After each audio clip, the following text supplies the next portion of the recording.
Okay, welcome. This tutorial is only for rendering out an animation.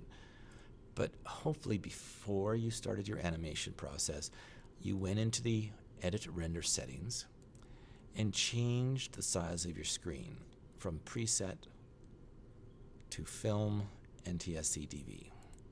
And the reason that I want you to do that first is so that you're animating inside of this frame here. So this darker gray area is off screen.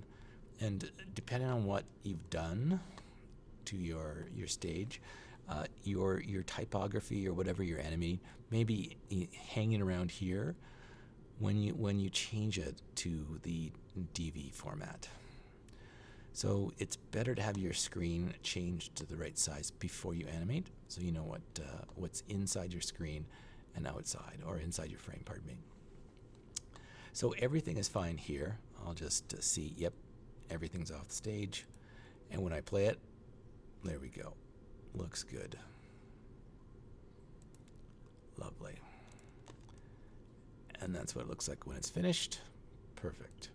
So now what I need to do is go back into Edit Render settings, and I've got this set up perfectly. Now I need to change the frame range to all frames instead of just rendering out one frame. A one-frame movie is very boring.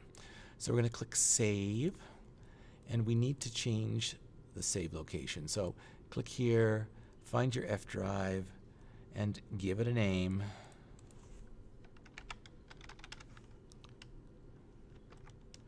And click Save.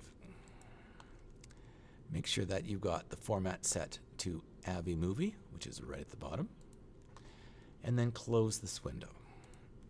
And once you've got your render settings set, then you can click Render to Picture Viewer. And it's going to render out every frame.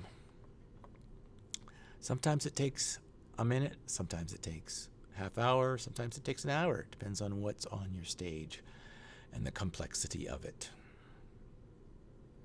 But once it's done, then you simply close this window and you look for it in your F drive.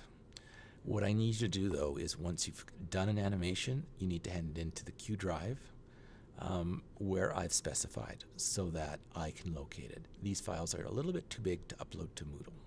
Okay? So it's quite an easy process, but it's a process you have to do.